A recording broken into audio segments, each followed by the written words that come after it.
semua skenario Jokowi bakal gagal total. Oleh Sholihin MS, pemerhati sosial dan politik. Jokowi sepertinya tidak rela untuk melepas jabatannya sebagai presiden. Boleh jadi karena dirinya menyadari terlalu banyak dosa politiknya, ataukah karena banyak program yang tidak kesampaian. Dosa-dosa politik Jokowi tidak mungkin diabaikan begitu saja, terutama yang berkaitan dengan pelanggaran hak asasi manusia, penipuan dan penyalahgunaan wewenang. Adapun yang berkaitan dengan program-program yang belum tuntas, bisa dipilah menjadi program yang bermanfaat untuk rakyat banyak dan program yang justru merugikan rakyat. Melihat cara-cara Jokowi merancang sebuah program dan cara mengatasinya, terlihat sangat ambisius. Ceroboh, kurang perhitungan, tidak profesional, dan menjadikan hutang sebagai jalan solusi. Secara sunatullah kekuasaan Jokowi harus berakhir, karena sudah tidak layak lagi untuk memimpin.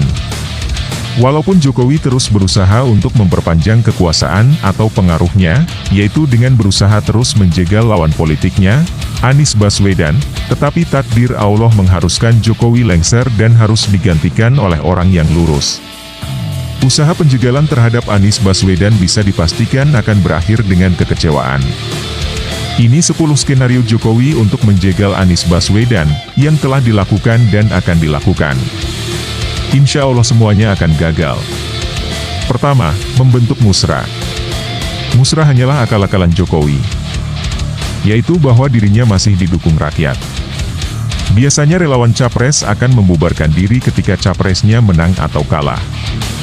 Tapi ini terus dipelihara karena ada agenda terselubung dari Jokowi, yaitu untuk penundaan pemilu atau perpanjangan masa jabatan presiden.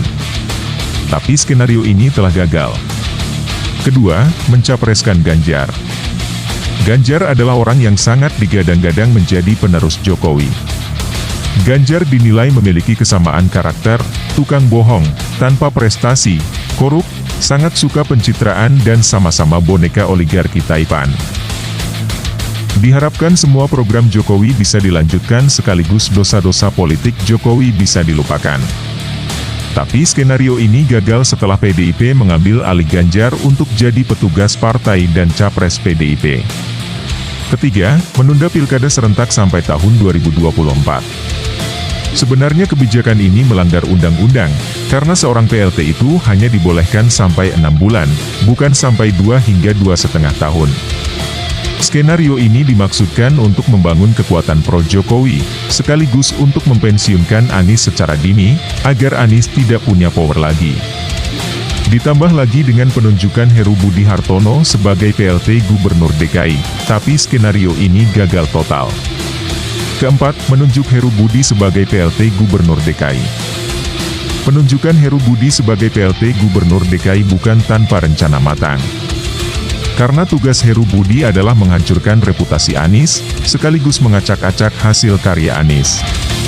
Semula terasa berhasil, sampai akhirnya ketika kebijakan Heru membongkar trotoar, warga Jakarta mengamuk, sehingga rencana menjatuhkan reputasi Anies gagal total, bahkan justru jadi bumerang. Kelima, mempertahankan PT tetap 20%. Semula dengan mempertahankan PT 20% berharap bisa menjegal Anies. Padahal yang mengajukan judicial review ke MK sudah dari berbagai elemen masyarakat, termasuk dari partai politik dan DPD, tapi semuanya ditolak MK. Skenario penjegalan Anies melalui PT ini akhirnya gagal total, setelah Nasdem dengan penuh resiko bergabung dengan PKS dan Demokrat mencapreskan Anies. Keenam, mentersangkakan Anies melalui KPK. KPK yang dipesan Istana untuk mentersangkakan Anies di gelaran Formula E bukannya berjalan mulus, tapi justru menimbulkan gonjang-ganjing di KPK dengan perlawanan dari pegawai dan pimpinan KPK, termasuk dari utusan Polri yang dipaksa untuk mentersangkakan Anies, tapi tidak mau. Akhirnya keduanya dipecat dari KPK.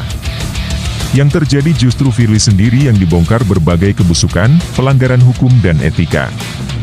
Skenario ini dipastikan gagal. Ketujuh, Istana menyuruh Muldoko untuk membegal Partai Demokrat. Langkah ini adalah sebuah langkah yang sangat kasar, arogan, dan licik. Muldoko sendiri bukan anggota Partai Demokrat, apalagi pengurus. Makanya sudah 16 kali keluar masuk pengadilan tapi gagal. Akhirnya Muldoko nekat mengajukan PK ke Mahkamah Agung. Tentu saja langkah ini akan gagal, karena tidak ada unsur pembenarannya dari sisi hukum untuk bisa dikabulkan. Langkah pasti akan gagal. Kedelapan, menjegal Anies melalui Nasdem, PKS, dan Demokrat. Jokowi masih juga belum kapok atas kegagalannya menjegal Anies. Langkah berikutnya adalah mendekati Nasdem, PKS, dan Demokrat untuk mengurungkan niatnya mencapreskan Anies. Tapi ternyata langkah ini pun gagal total. Mereka tetap solid untuk mengusung Anies sebagai capres di tahun 2024. Kesembilan, capres hanya 2 calon dan semuanya all Jokowi's men. Dengan capres hanya 2 calon, apalagi semuanya berada di bawah kendalinya, tentu bagi Jokowi sangat menguntungkan, karena selain akan menyelamatkan dosa-dosa politiknya, juga akan bisa meneruskan program-program Jokowi yang terbengkalai. Sayangnya, semua skenario tersebut telah gagal. Capres menjadi 3 calon, sedangkan Ganjar telah diambil alih PDIP, Prabowo belum tentu sepenuh hati bisa mendukung Jokowi. Sedangkan Anies sendiri dengan kuasa Allah akan tetap maju nyapres. Ke-10, dilakukan kecurangan-kecurangan seperti pada pemilu 2019. Hanya tinggal 1 jurus lagi Jokowi bisa memenangkan pertarungan mengalahkan Anies, yaitu melakukan kecurangan di pemilu 2024. Tapi upaya ini tidak mudah karena, 1. Modus kecurangan pemilu 2019 sudah terbongkar dan pelakunya, Sambo dan Tito, sudah ketahuan. 2. KPU dan Bawaslu tidak akan seleluasa seperti tahun 2019, mengingat sumber penyumbang dananya sekarang sedang berkonflik. 3. Capres 3 calon sangat diutak-atik. 4. Jokowi dan Megawati justru sekarang berkonfrontasi, lalu oligarki Taipan mau dukung siapa, bisa jadi akan lepas tangan. 5. Pemantauan dari rakyat saat ini sangat ketat. 6. Selisih suara Anies dengan capres lain bedanya sangat signifikan, sehingga tidak mudah mensubsidi calon yang kalah. 7. TNI siap bergerak jika terjadi kecurangan. Tertutup sudah bagi Jokowi untuk menjegal Anies. Mau tidak mau, Jokowi harus menerima kenyataan kalau tahun 2024 presidennya adalah Anies Baswedan.